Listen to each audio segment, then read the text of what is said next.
Dans ce tableau intitulé La mort de Marat, le peintre Jacques-Louis David rend un hommage à son ami, assassiné par Charlotte Corday le 13 juillet 1793. Cette peinture est achevée quelques semaines après l'assassinat de Jean-Paul Marat et fut offerte par David à la Convention. La Convention, c'est le nom de l'Assemblée qui gouvernait la France en 1793, toute jeune république après les événements de la Révolution française. Marat était l'un des membres de cette convention, et c'est elle qui a passé la commande du tableau au peintre David, qui siégeait lui-même dans cette assemblée. Il était proche de Marat, et lui avait d'ailleurs rendu visite la veille de son assassinat. Le peintre avait en outre déjà réalisé une œuvre sur un autre révolutionnaire assassiné quelques mois auparavant, Louis-Michel Lepelletier.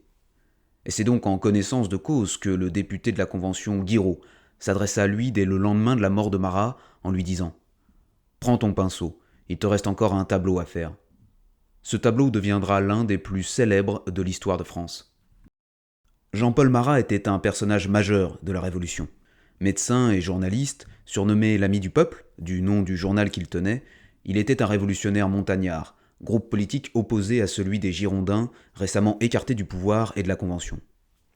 La meurtrière de Marat, Charlotte Corday, était-elle membre des Girondins. Ces deux groupes, Girondins et Montagnards, étaient opposés sur de nombreux sujets, à commencer par la mort du roi Louis XVI, que les Girondins avaient refusé alors que les Montagnards l'avaient encouragé et finalement mis en œuvre. Jean-Paul Marat, en tant que révolutionnaire radical, fut accusé une première fois en avril 1793. On lui reprochait d'être l'un des instaurateurs du régime de la Terreur, mais il fut acquitté par le tribunal révolutionnaire et reprit son siège à la Convention.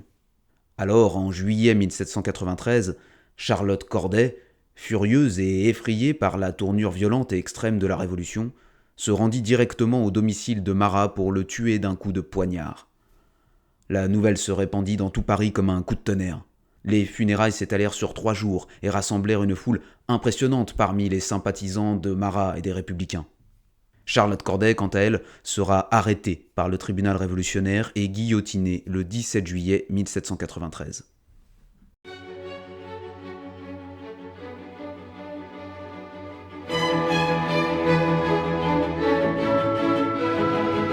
Le tableau qui nous intéresse est une huile sur toile de 165 sur 128 cm.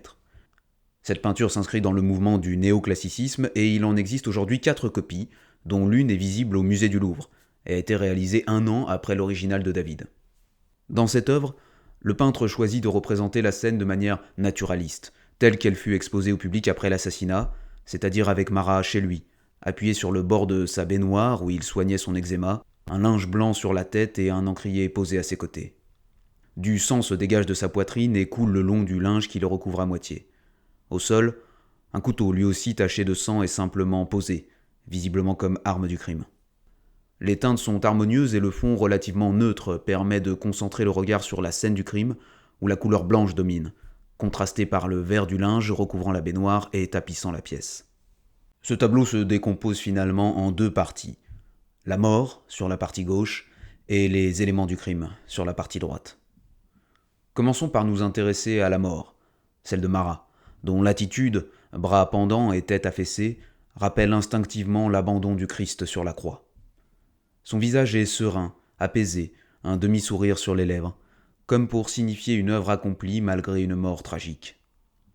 Marat ayant passé toute sa vie à écrire, il tient dans sa main droite une plume blanche.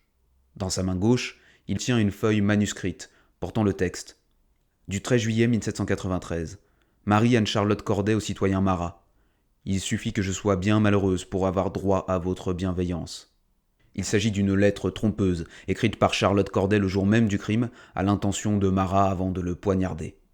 Dans la partie droite du tableau, un billot de bois apparaît. David a pris soin d'y inscrire une dédicace pour son ami décédé.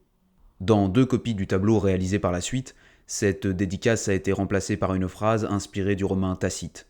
« N'ayant pu me corrompre, ils m'ont assassiné. » Sur ce même billot de bois est placé un autre papier manuscrit sur lequel on peut lire « Vous donnerez cet assignat à cette mère de 5 enfants, et dont le mari est mort pour la défense de la patrie. » Cette fois, il s'agit bien d'un papier rédigé par Marat. L'assignat était une monnaie fiduciaire utilisée pendant la Révolution, et ce mot témoigne de l'engagement et de l'humanité de Marat envers les plus faibles. Par ce tableau, David fait de Marat un martyr de la Révolution et sacralise sa mort. On reconnaît le style du peintre qui tend souvent à l'idéalisation et à la dramatisation d'événements dont il est contemporain pour les faire entrer dans l'histoire. Mais ici s'y ajoute la peine qu'il ressentit face à la mort de son ami. David puise ainsi ses inspirations dans la Rome antique, exposant la vertu telle qu'elle fut conçue au temps de la République romaine.